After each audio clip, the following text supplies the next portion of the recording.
La Fonoteca se creó en 2008, la creó Lidia Camacho, después la dirigió Álvaro Hegevich, luego otra vez Lidia Camacho regresó y actualmente está Ernesto Velázquez, que viene de Canal 22, fue director de Canal 22 y es el director actual. Está ubicada aquí en Coyoacán, es una casa de Alvarado, que pues, se supone que fue de Pedro de Alvarado. Después fue una casa en donde vivió y murió Octavio Paz, la donó, y aquí es en donde se almacena pues, el patrimonio sonoro de México. Hay un jardín sonoro con 7.1 canales, de pronto organizan buenos conciertos, organizan pláticas. Ha venido la AES también aquí a dar pláticas, recientemente vino a dar una plática de cine.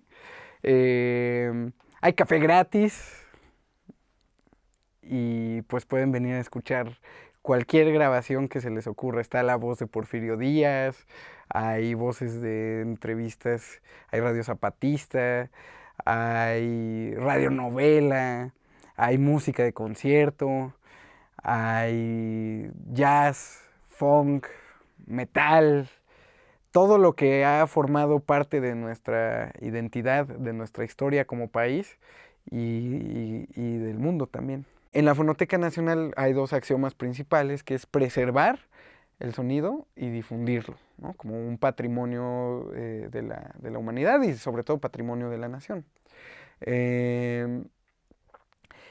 Bajo esas dos premisas, que es preservar y difundir, pues ya se desprenden muchas actividades y muchas cosas para que eso se logre, ¿no? Para que esas metas se logren, ¿no? O sea, dentro de esas es la conservación de los soportes, como vienen en su estado físico, que se estabilicen, la catalogación, la digitalización, cómo se administra, por ejemplo, toda la información, ¿no? De la administración de base de datos.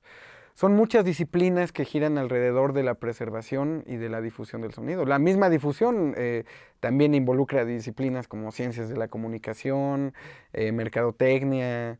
Es como es un lugar bastante interdisciplinario. Aquí hay ingenieros en electrónica, aquí hay etnomusicólogos, aquí hay comunicólogos, ingenieros en audio, hasta pedagogos ha habido aquí, ¿no?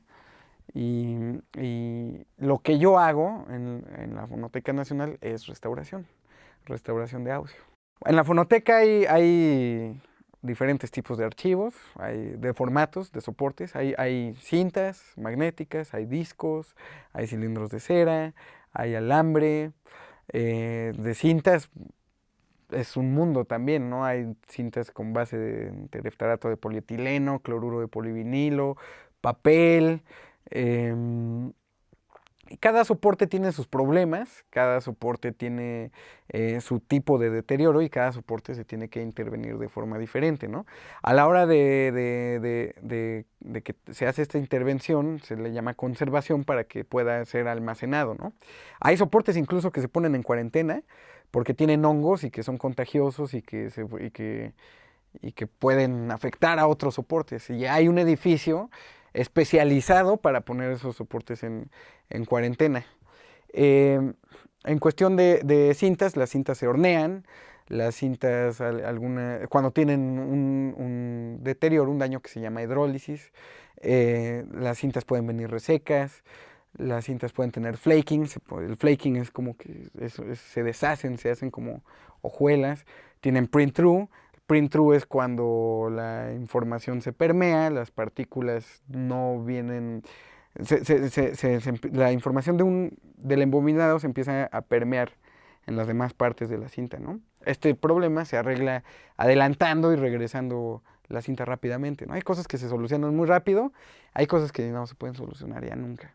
En cuestión de discos, ya a la hora de digitalización, por ejemplo, Tienen que haber diferentes consideraciones. Una de las consideraciones es qué aguja se va a usar, qué preamp se tiene que usar, cómo ajustar la tornamesa, que esto pareciera que es muy sencillo, pero incluso hay detalles muy específicos, ¿no? Se utiliza una regla, protractor, para poder alinear perfectamente la aguja, que no pues, se patine, el peso, y sobre todo, por ejemplo, las curvas de contraecualización, que digamos, cada disco tenía, dependiendo de la época, tenía su respuesta de frecuencia, que es una respuesta de frecuencia limitada, y para escucharlo se tenía que hacer una curva de contraecualización que compensaba esas frecuencias que no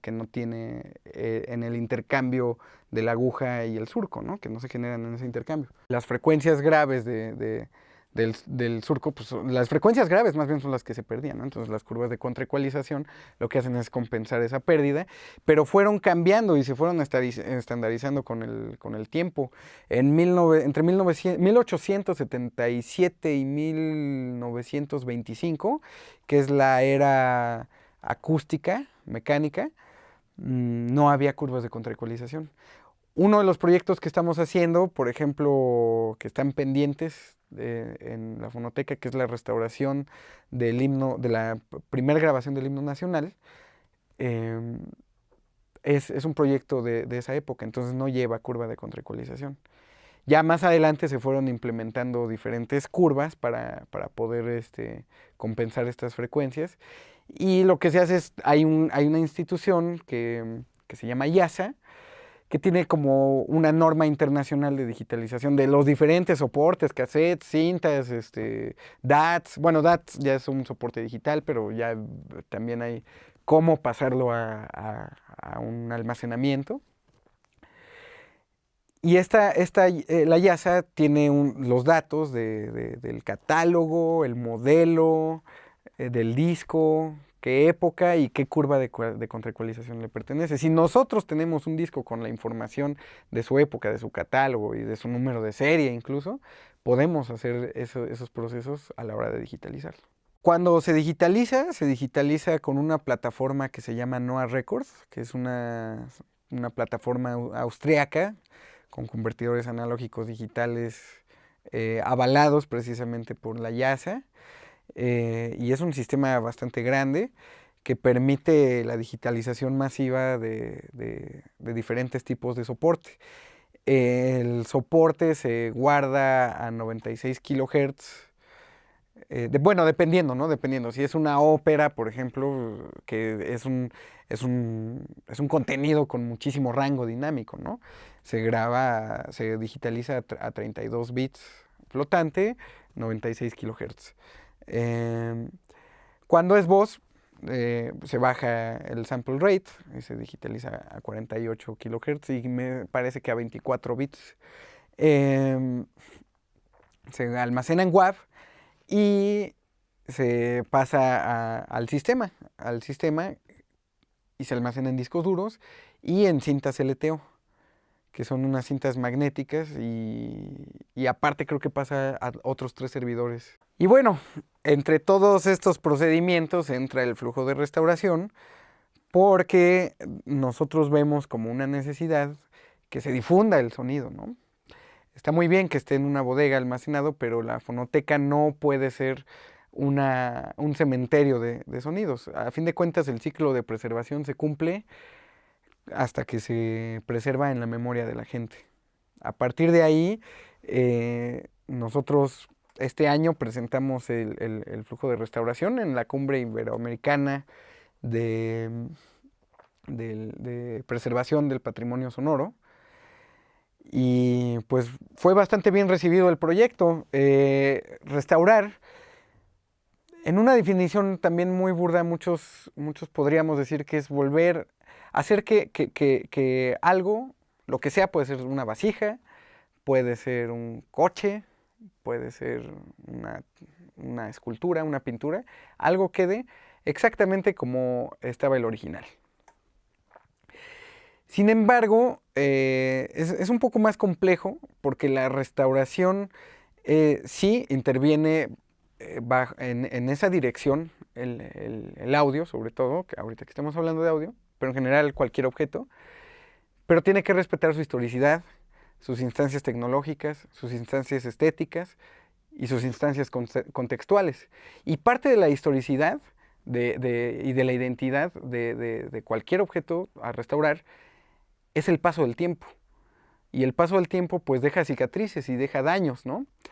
Eh, entonces la restauración lo que hace realmente es devolverle la funcionalidad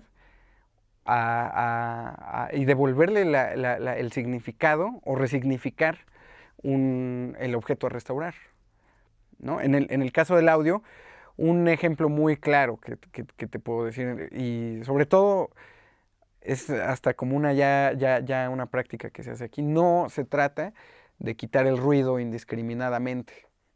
No se trata de atenuar el hiss indiscriminadamente, no se trata de quitar el ruido de arrastre, de quitar clics.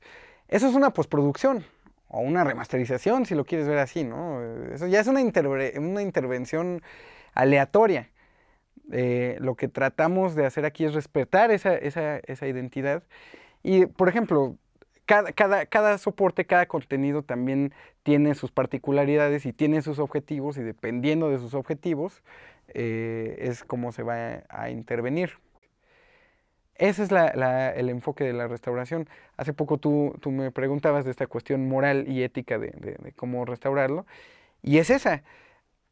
La base metodológica de la restauración es el diagnóstico constante. Se hace una evaluación cuando entra un soporte antes de que se vaya a restaurar.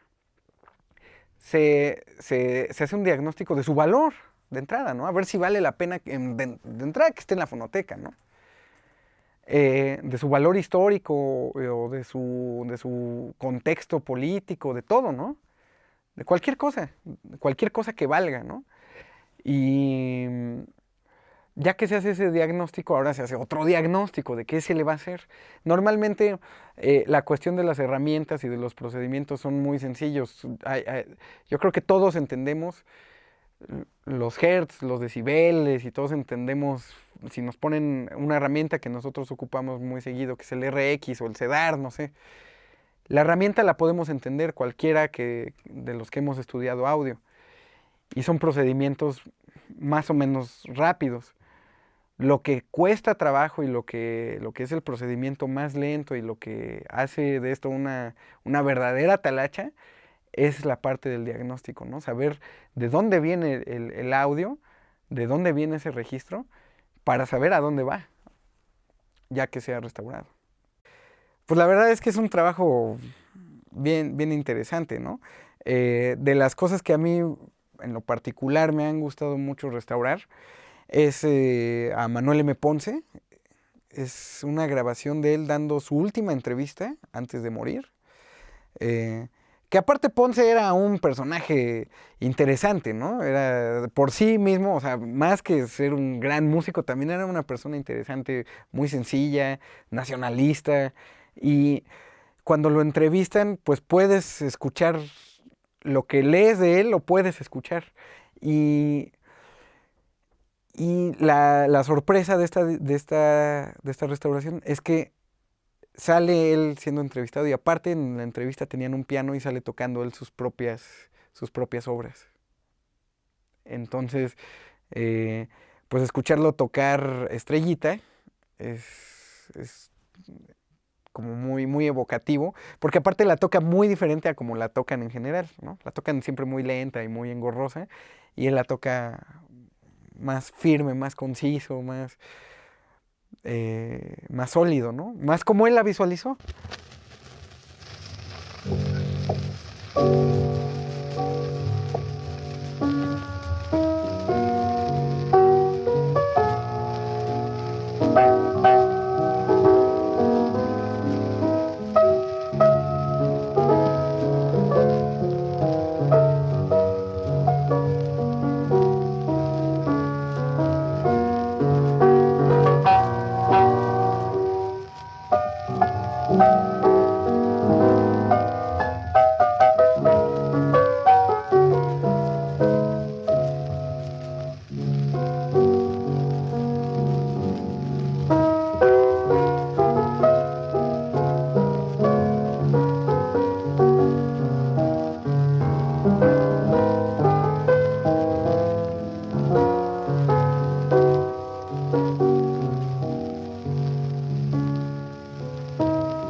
criterio para que un audio ingrese es que tenga valor cultural y social, ¿no? Que forme no solamente que sea un registro de un fenómeno físico, sino que forme parte de nuestro entendimiento hacia el mundo, ¿no?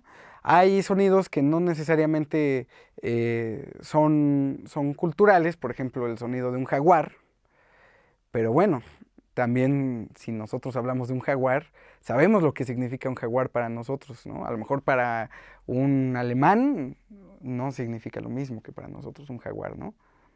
Eh, entonces, tiene que tener algún valor para que entre aquí a la fonoteca. No necesariamente histórico, es un valor cultural y social. Los criterios, ya también más específicos de selección, son conformados por un comité curatorial de coordinadores de catálogo que son especialistas en diferentes cosas. Hay coordinadores de catálogo especialistas en música de concierto, hay coordinadores de catálogo especialistas en música popular mexicana, en música indígena, en rock, y bueno, ellos son los que traen a nuestras puertas las diferentes colecciones, los diferentes audios que ellos consideran importantes. Entonces los otros integrantes del comité curatorial, como el director del área, el director de la fonoteca, el ingeniero digitalizador que va a trabajar sobre esa colección, todos ellos deciden si ingresa o no, desde su estado físico también, porque puede ser un soporte que ya no se puede reproducir, que ya viene tan dañado que ya se perdió, que ya se deshizo, ¿no? Entonces, ¿para qué quieres almacenar algo que cuando le pongas play se va a hacer polvo y no va a sonar a nada, ¿no? Entonces, hay muchos criterios, que incluso esos criterios determinan la urgencia con la que se va a digitalizar también, ¿no? O sea, no solamente si va a entrar o no, sino qué tan urgente va a entrar. Puede ser su estado físico, si está inestable, pues se tiene que estabilizar, tiene que entrar a conservación a que se estabilice y luego a que se digitalice inmediatamente antes de que se pierda, ¿no? Me parece interesante hacer una analogía de la restauración con el proceso de producción musical. Eh, y viene de una discusión que se generó hace poco en el foro de Oídos de Oro, eh, que se empezó a hacer una crítica de un compañero que subió una grabación barroca, me parece, y le dije, no, no, no, es que microtonalmente está desafinado, o sea, son microtonos los que se van, pero no, no, no, eso no funciona, ¿no? Y era una grabación dirigida por este Franco, ¿no? El flautista. Entonces todo esto me hizo pensar en las similitudes de la producción musical con la restauración, porque todo parte de los objetivos, ¿no? En una producción musical, ¿cómo vas a hacer un juicio de valor? E incluso hablando de los valores de ingreso de un sonido, ¿no? También. ¿Cómo vas a hacer un juicio de valor si no conocías los objetivos de esa producción, ¿no? Si fue, ¿cómo vas a decir es una buena o una mala producción porque está desafinada? Es como ver las cosas no como son, sino como eres, ¿no? Yo quiero que esté afinada. ¿Qué tal si la música indígena no lleva las afinaciones a las que estás acostumbrado, ¿no? O qué tal si sí, qué tal si en este caso hay una producción que pretendía que cierta música indígena o que el mariachi o que algo sí tuviera una afinación súper cuadrada, ¿no? Depende de los objetivos. La producción musical tiene sus objetivos y la restauración también tiene objetivos y todo eso tiene un impacto en el resultado del trabajo.